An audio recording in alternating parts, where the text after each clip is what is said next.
Welcome to the January 2019 meeting of Sandwell Council. The meeting will be webcast live, allowing people to view the meeting via the Council's website. We do not film the public gallery.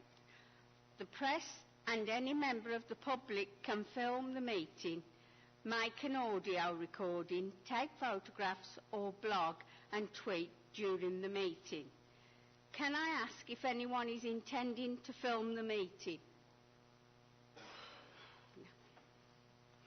If any member of the public objects to being recorded, this is your opportunity to leave the meeting. Members, if you wish to speak, please indicate clearly. I will call on members to speak in order. Can I remind you that before you speak, you will need to switch on your microphone and wait until your picture appears on the large screens. When you have finished speaking, please switch off your microphone. Agenda item number 1, apologies.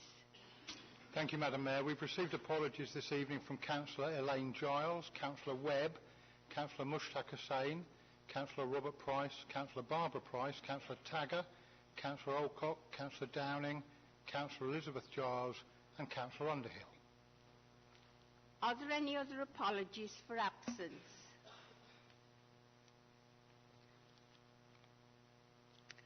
Agenda item number 2, declarations of interest. Can I ask the Chief Executive to read any declarations he has received? Madam Mayor, I haven't received any declarations of interest in advance of the meeting this evening. Does any member have any other declarations they need to declare? No. Agenda item number 3, minutes of previous meeting. The minutes of the extraordinary and ordinary meeting of Council held on the 16th of October 2018 are before you for confirmation as a correct record. Are the minutes agreed?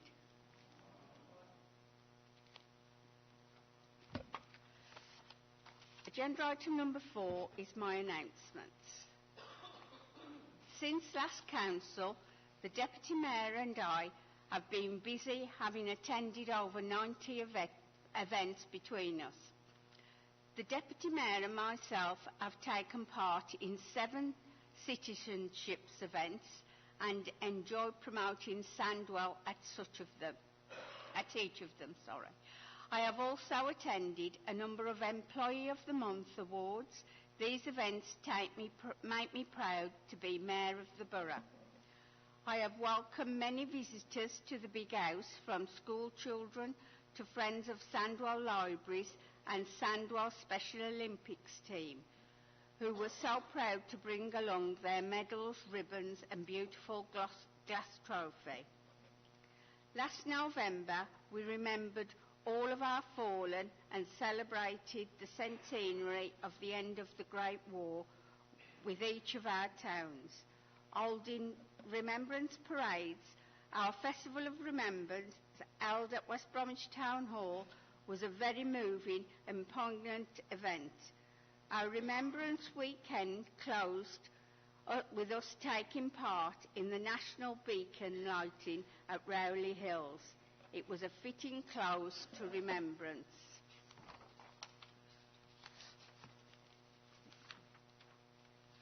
November also included another historical event with the Gurdwara Temple in Smethwick, commissioning the sculpture The Lions of the Great War in conjunction with Sandwell Council. The unveiling of this beautiful statue has put Sandwell at the forefront of recognising the sacrifices made by South Asian service personnel who fought for Britain in the Great War. December was a busy period and the usual switch on of Christmas lights in every town in the borough. The 129th Civic Christmas Concert also took place and was again an enormous success and a wonderful community event. Donations from this event along with mayoral fundraising at the Carrington Road Club, Wednesbury, organised by Councillor Hackett, have added over £1,000 to my charity appeal. My staff at the Big House continue to work very hard to make my term of office a great success and are currently busy organising a Freedom of the Borough event along with planning other events, so can I ask that you all lend your support and attendance where possible. Thank you. No, this is fine. Oh, sorry. I hope many of you have seen and spoken to the staff from Sandwell Children's Trust who have provided an information stand in the foyer before tonight's meeting. As you know, Sandwell Children's Trust has now taken over many aspects of the care and welfare of children and young people in Sandwell, including ensuring that looked after children are well cared for, ideally with foster carers in a family environment. We, as councillors, continue to have the corporate parenting responsibility for looked after children, and it's important that we actively carry out this responsibility. One of the ways in which you can be an effective corporate parent is to publicise the need for more foster carers in Sandwell. We all have networks, speak at meetings and attend events as council members, so I ask all of you to pick up the information packs that are available with the display and spread the word. It's our fostering service working for Sandwell's children, and we have an important part to play as their corporate parents.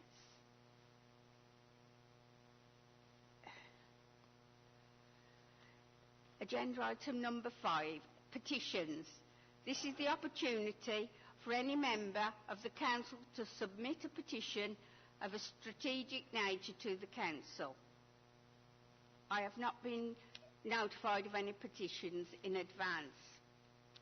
Does any member have a petition which raises strategic policy issues or which are of borough-wide significance that they wish to submit to the council? No. Agenda item number 6, written questions. Standing Order 6 allows members to ask questions of myself, the leader, cabinet members, committee chairs or other lead members. I have had no notice of any questions for this meeting. Agenda item number 7, Sandwell Safeguarding Children's Board Annual Report. The annual report of the Sandwell Safeguarding Children's Board outlines details of the activities of the board and provides an overview of the effectiveness of safeguarding arrangements in Sandwell. In a moment, I will ask Councillor Simon Hackett, the Cabinet Member for Children's Services, to speak, but we have been joined today by the Chair of the Board, Audrey Williamson, who will give a short presentation. Can I welcome you to the meeting?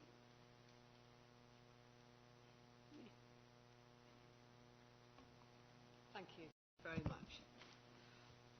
Okay, right. Thank you for this.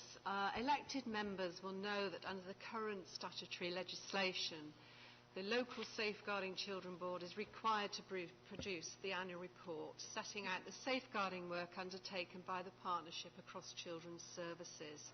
And tonight I'm here to present Sandwell's Safeguarding Children Board report for 2017 and 18.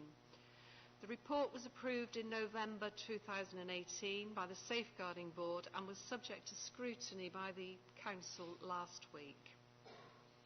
I think it would be fair to say that that year, 2017-18, was a challenging year for children's services and the partnership. The period included the Ofsted inspection, which found children's services needed to improve, and clearly the partnership itself needed to improve. But during the year, some work did take place that addressed some of the issues and did improve some services. For example, we developed new resources for parents, a safe sleeping book, to raise awareness of the potential risk of parents and small children sleeping together. We started to engage more closely with the faith, culture and emerging communities. Safeguarding is everyone's business. We improved communication to staff through short 7-minute briefings, highlighting findings from audits to support learning and improve their skills. 2 serious case reviews were undertaken but not published due to criminal proceedings. But again, learning was disseminated. And all staff are encouraged to recognise that their assessment of parenting is critical in safeguarding children, and that they should be realistic and not over-optimistic. We recognise that work on child exploitation in the widest sense needs to be improved. And we also recognise that there needs to be work done to address neglect at the earliest stage, as many children that we are working with do experience neglect.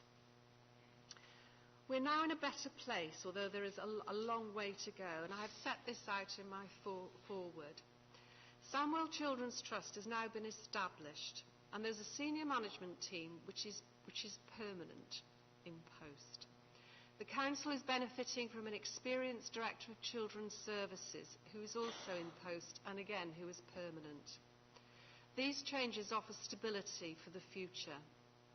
Sandwell has experienced changing leadership and churn, but this is being addressed. The priorities for our work have also been more focused in the light of growing understanding and inspections on performance. We've put additional resources into addressing neglect and better equip all staff working in this area. And strong leadership is now in place to develop our response to child exploitation. As I have said, there are clearly challenges ahead. New arrangements for safeguarding children must be in place in 2019 to meet the new Working Together statutory guidance. But these are well in hand in Sandwell, and there's a strong vision, principle and priorities to safeguard children. The 3 statutory partners, the West Midlands Police, Health through the Clinical Commissioning Group, and the Council, working with Sandwell Children's Trust, are in a good position to take all partners with them to ensure that children receive a good service in Sandwell in the next period. Thank you. Can I invite Councillor Simon Hackett to introduce the Chair of the Board? Thank you, Madam Mayor. If I can thank Audrey for delivering that report. She is Chair of the Sandwell Children's Safeguarding Board, which is an independent board of the Council. And as Chair, it's her responsibility to deliver reports. So thank you, Audrey. I think what I do want to say as well, I know that February's meeting will be your last meeting as independent Chair, so I want to thank you for all the work that you've done in Sandwell the last few years. The social care service in Sandwell was reborn last year and had a fresh start when we set up the Children's Trust. But the Children's Trust can't do it alone. It's partners, it's the Council, it's other partners working with the Trust and supporting the Trust that will make the best service possible. And Audrey has led on that work in Sandwell, so thank you for that. As you said in your report, with the fresh start that the Children's Trust has given us, we also need to make sure that the partnership working is much better as well. And Audrey and partners have been working on new arrangements that will come in place in April with a new independent chair. So I need to thank Audrey for all the work that you've done there, and all partners as well, because I think we're going to put partnership work in a different place as well. So we've started with the Children's Trust, and now we can do it with partnership working as well. So yeah, thank you for everything you've done, and I wish you all the best in the future. Are there any questions or comments from the floor for Councillor Hackett? Are the recommendations approved? Is everyone in agreement? Does anyone wish to object? Does anyone wish to abstain?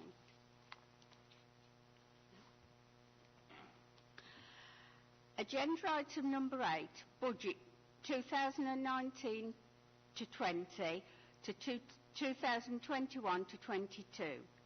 This report informs members of the 2019-20 Provisional Local Government Finance Settlement announced by the Secretary of State for Communities and Local Government and the Council's preliminary budget allocations for 2019-20 to 2021-22. Can I invite Councillor Ealing to present the report and respond to questions? Thank you, Madam Mayor. I'll make a relatively short presentation on the pre-budget report this evening because the main budget report with council tax setting and such like will come to the council meeting in March. But members will hopefully recall that each year we bring a pre-budget report in January.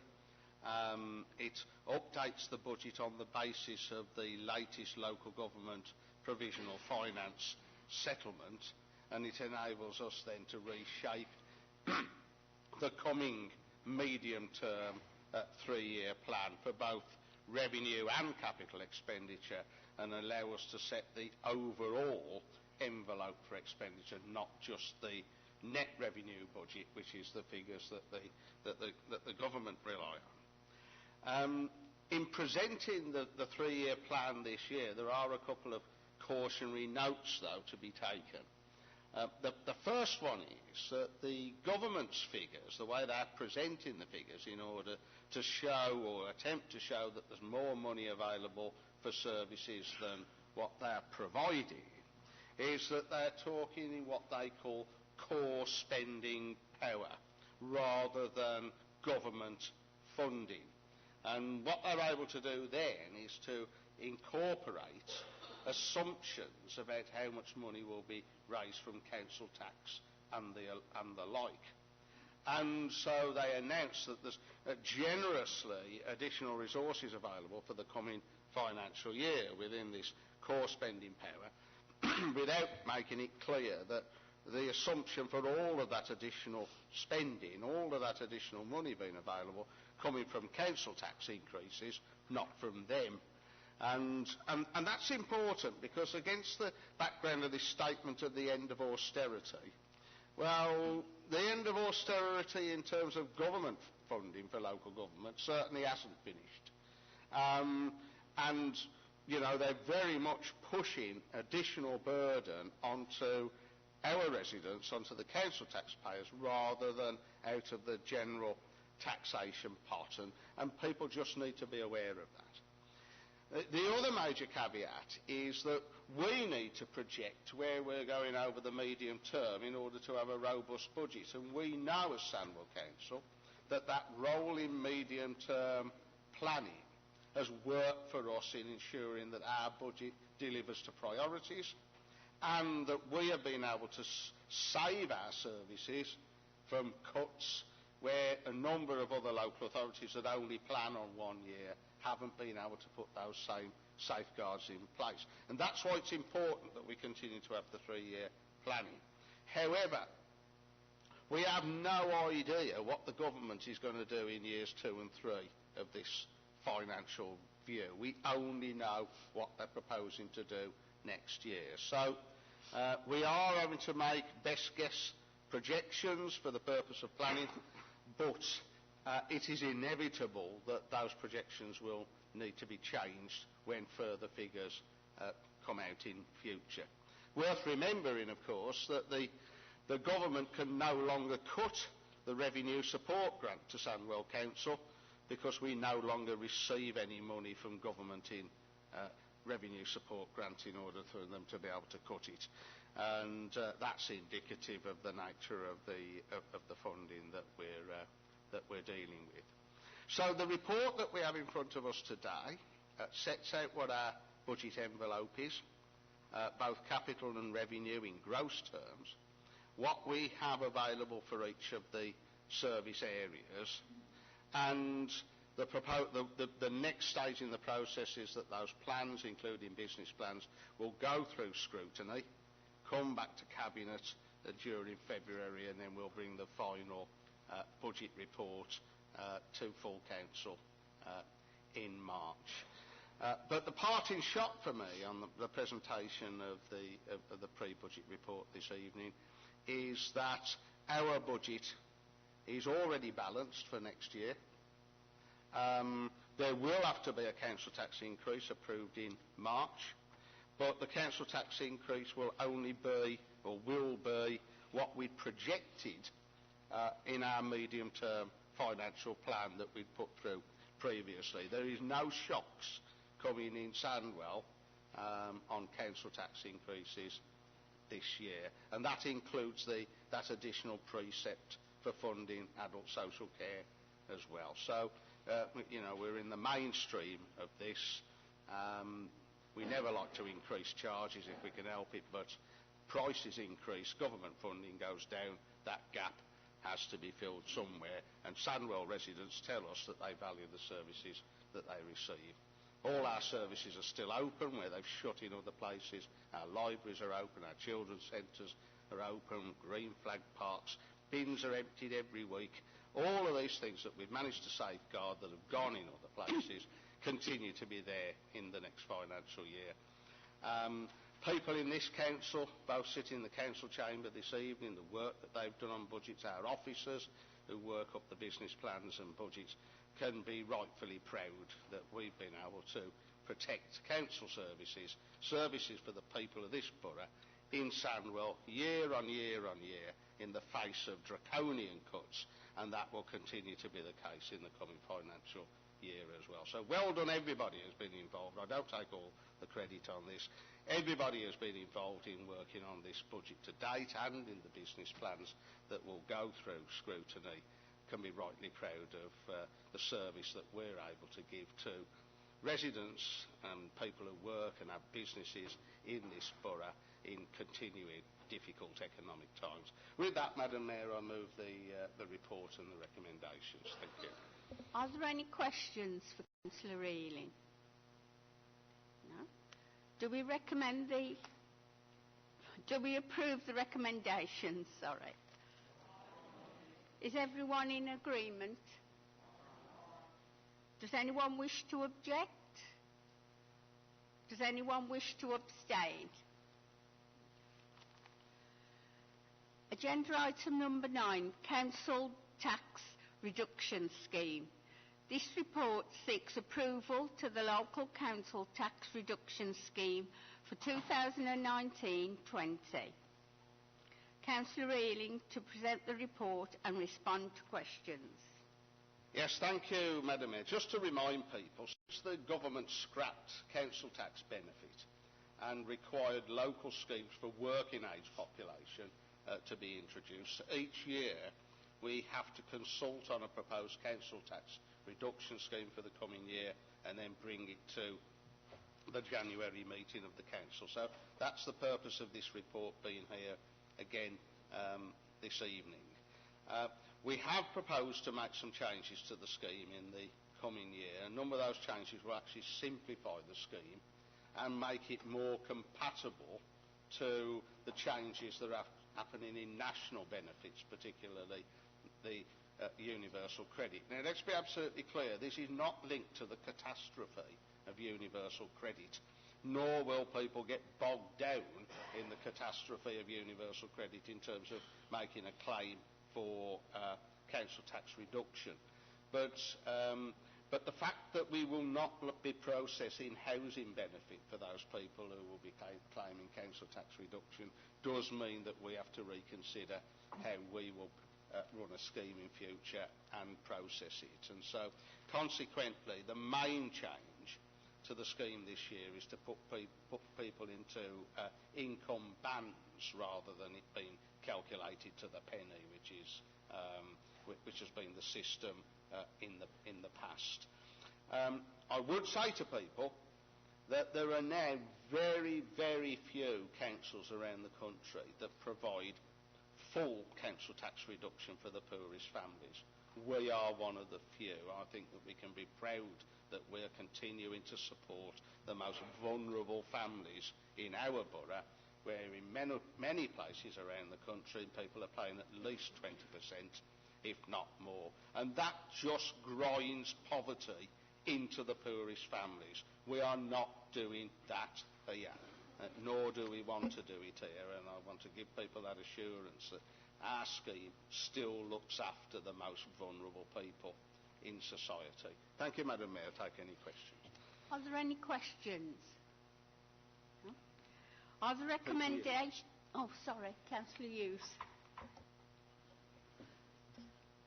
I want to make a point rather than a question. I think too often the media out there get the bad stories or things that media like to think about stories, and I think too often the residents don't get to hear what we're doing that's really good, and this is just one of them. As far as I'm concerned, it's highly commendable that against a backdrop of budget constraints over the last 5 years, government policies which have heavily penalised people that are poor, sick and disabled, so much so that people have actually committed suicide as a result. And even the government have recognised that universal credit is not going well, which is why they've done a U-turn and put a stop to it at the moment. But against that backdrop, we've got Samwell that's still seeking to provide a scheme which, notwithstanding the complications surrounding universal credit, which we all know, a scheme which many of our neighbouring local authorities across the country wouldn't even consider introducing because of budget pressure. And this is on top of the local welfare provision that we still continue to provide, irrespective of the fact that the government removed the social fund benefits through the DWP. I think this sends out the message that we in Sandwell are prepared to look after the poorest sections of our community, and that's what we should continue to do. That's what we're here to do.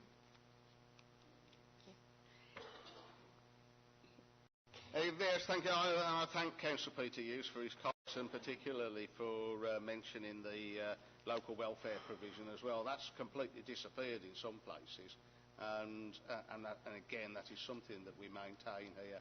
It helps people in crisis. When they've got nowhere else to turn other than loan sharks and such like, well, actually they have got somewhere else to turn in Sandwell, and that sort of support is there, and long may that continue. With that, I'll move the report. Thank you, Madam Mayor. Are there any other questions? Are the recommendations approved? Is everyone in agreement? Does anyone wish to object? Does anyone wish to abstain? Agenda item number 10, proposal to depart from the local development. The Planning Committee recently considered a planning application which requires the Council to consider granting an exception to the local development plan. Can I invite Councillor Moore to present the recommendations to depart from the local plan relating to planning application DC-18-62173, public open space, Moor Lane, Harvest Road, Rowley Regis. Thank you, Madam Mayor. In March 2017, the Council's Cabinet gave approval for the development of an extra care housing scheme at Moor Lane in Rowley Regis. Subsequently, as you mentioned, the Planning Committee at its meeting on the 7th of November gave approval of the scheme subject to conditions and subject to the application being referred to full Council this evening, as it represents a departure from the approved development plan. Now, the development will cover an area approximately just over 9,000 square metres of land on the site. This brownfield site was originally purchased by the then Council in 1947 and was allocated at the time for housing purposes. The proposed development site at Moor Lane, Rowley Regis is at present designated for use as community open space following a report in 2010 which identified the site for that purpose, and that's outlined in 1.3 of the report. As I said, it represents a departure from the site allocations and delivery development plan. The effect of, if members decide to approve this recommendation this evening, will effectively be reassigning the proportion of land to be developed actually for its original purpose, as it was purchased in 1947. As I said, it was originally allocated for housing, and the allocation was changed in 2010. The proposal in total includes the delivery of 90 units, which will provide much needed housing for people aged 55 or over, who require care of between 5 and 25 hours per week in the Rowley Regis area. The development will provide a range of communal facilities with specialist adaptations and facilities, including lounges, restaurants, dining, assisted bathing, along with assisted on-site 24-hour care. Of the 90 units, 66 of those will be one-bedroom flats, 24 of the flats will be 2 bedrooms, and the building will offer the very best possible quality environment to support people's care needs. Total investment in the site, although subject to a tender, is expected to be in the region of £16.3 million. The Council is currently in the process of bidding to the HCA for funding, which will make up a proportion of this total, with the remainder of the scheme being funded from the Housing Revenue account. If approval is given by members this evening, then construction would be expected to commence on site in March 2019, with completion due in September 2020. As part of the development, the remainder of the site will be further landscaped for use by local residents. This will take the form of tree planting and additional landscaping to the north of the site, as identified in the maps that accompany the paper this evening. Consequently, it's thought that the impact of the development can be lessened by these mitigation measures, as well as bringing forward well-designed quality housing for older residents. As I said, Planning Committee members were minded to approve the proposal, subject to referral to full Council this evening, and I'll move the recommendations as set out in the report, and just to remind members that there is a free vote on this matter and it's not subject to any party political whip. Are there any questions or comments from the floor? Councillor Shackleton. Thank you. Firstly, I think I'll put my name down. It all sounds very attractive, and I am well over 55, so I could be a candidate in the future, and I live in Rowley Regis to add to it. However, I need to say that Councillor Carmichael, as Cabinet Member for Housing, and myself as Cabinet Member for Adult Social Care, we visited the site with officers and realised that, yes, the location is right for the needs of local people. We don't have such a facility in Rowley Regis, and we really see the need for it. Where we have such facilities in other parts of the borough, they have proved to be outstanding in how they have turned round the lives of local people who choose to live in them. Those people they're living longer lives, they're living healthier lives, and they're also living more active lives. And of course, we as a council are addressing a major problem of dealing with isolation and loneliness. This is a prime opportunity for us to go forward with this development, and I thank Councillor Moore for his, extremely good examples of what extra care is all about, and I hope that members will approve the recommendations today. Thank you. Are there any other questions or comments? No? Are the recommendations approved? Aye. Is everyone in agreement? Aye. Does anyone wish to vote against or wish to abstain? No? That's agreed. Agenda item number 11, Appointment to committees. The Council is asked to consider the appointment of a Vice Chair to the Licensing Committee and representatives to scrutiny boards. Can I ask Councillor Priest to move the necessary appointments? Thank you, Madam Mayor. I'll move the recommendations as laid out, and with the addition of the Vice Chair of Licensing Committee place, that will be Councillor Padder. Are the recommendations approved? Is everyone in agreement? Does anybody wish to vote against or to abstain? No. Agenda item number 12, minutes of the Cabinet. The Cabinet has met 4 times since the last ordinary meeting of the Council. The minutes of those meetings are before Council tonight. Can I ask the Leader of the Council to present the minutes of the Cabinet? Thank you, Madam Mayor. I present the minutes of the Cabinet of the 17th of October, 14th of November, 12th of December and 9th of January. There were 2 items arising from those minutes that are recommendations for approval by full Council. The first one being the local council tax reduction scheme, which we have already dealt with this evening at item 9, and the other from the 12th of December, which is the vote and the name vote that is required on the setting of the council tax base. You'll recall that the council tax base, whilst being a technical figure, is an important component in calculating the overall size of the budget pot, in that it determines the number of equivalent Band properties in the borough.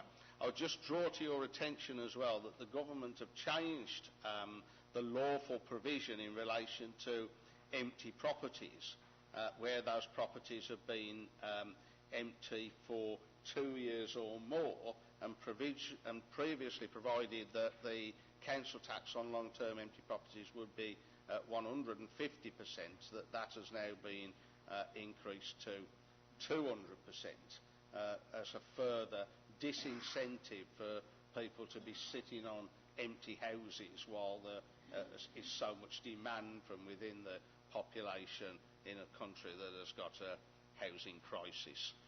So with that, Madam Mayor, I present the minutes. I move the recommendation to Council in relation to the council tax base. A name vote will now take place. Thank you, Madam Mayor. In the usual manner, if I can please call members' names, and if you could say for if you're for the motion, against or abstain.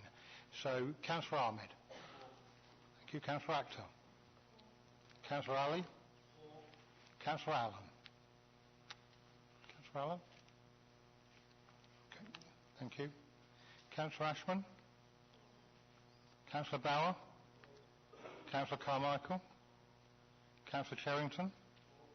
Councillor Chidley. Councillor Costigan. Councillor Maria Crompton. Thank you. Councillor Sue Crompton. Councillor Dr. Trevor Crompton. Councillor Keith Davis. Councillor Pat Davis. Councillor Sharon Davis. Councillor Yvonne Davis. Okay, thank you. Councillor Dalu. Councillor Eves. Councillor Edis. For. Thank you. Councillor Edwards. Councillor Ealing. Councillor Gavin. Thank you. Councillor Luke Giles. Councillor Galt. Councillor Hackett. Councillor Hadley. Councillor Hartwell. Councillor Heatherton. Thank you. Councillor Linda Horton. Councillor Roger Horton. Councillor David Hosell. Thank you. Councillor Shirley Hosell. Councillor Pam Hughes. Councillor Peter Hughes. Councillor Hussain. Thank you. Councillor Yaron. Councillor Jarvis. Councillor Ian Jones. Thank you. Councillor Owen Jones. Councillor Stephen Jones. Councillor Katoon. Thank you. Councillor Lewis. Councillor Lloyd. Councillor Melia? Councillor Millard? Councillor Moore? Councillor Padder? Councillor Phillips? Councillor Piper? Councillor Priest? Councillor Rollins? Councillor Ralph? Thank you. Councillor Sanders? Councillor Shackleton? Councillor Shaheen? Councillor Singh? Councillor Taylor? Councillor Tranter? Councillor Troe? Councillor White? And Councillor Worsey. Councillor Von Davis, you return to the chamber. That's right. We're voting on the council tax base item. Are you able to say? Thank you very much. Oh, hello. Do apologise, Councillor Giles. Thank you very much indeed. Without being able to add the numbers up instantly, I can tell that it was unanimous. Thank you, Madam Mayor. Agenda item number 13, minutes of Budget and Corporate Scrutiny Management Board. Can I invite Councillor Peter Hughes to present the minutes of the Budget and Corporate Scrutiny Management Board held on the 10th of October and 8th of November? Yes, I table the minutes of the 10th of October and 8th of November. We'll take any questions, Madam Mayor. Are there any questions? No? Agenda item number 14, minutes of the Audit and Risk Assurance Committee. Can I invite Councillor Priest to present the minutes of the Audit and Risk Assurance Committee meeting held on the 8th of November? Thank you, Madam Mayor. I'll move the minutes of the Audit and Risk Assurance Committee from the 8th of November 2018 and take any questions. Are there any questions? No? Agenda item number 15, minutes of the Ethical Standards and Member Development Committee. Can I invite Councillor Lewis to present the minutes of the Ethical Standards and Members Development Committee held on the 7th of December 2018? Thank you, Madam Mayor. I move the minutes of the Ethical Standards and Member Development Committee, which was held on Friday the 7th of December 2018, and will take any questions. Thank you. Are there any questions? No?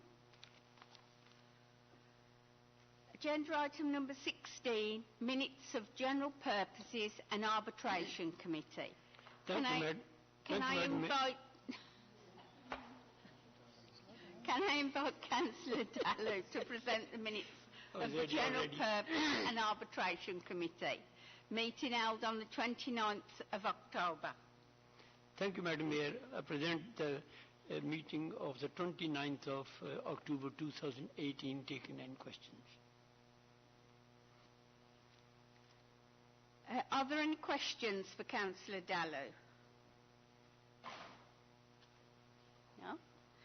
As a decision required, approval sought to changes in respect of polling stations in Newton and Langley wards. Thank you, Madam Mayor. As long as members have agreed the minutes, that will pass into the record in the normal manner. And with that, ladies and gentlemen, I'll close the meeting and thank you for your attendance.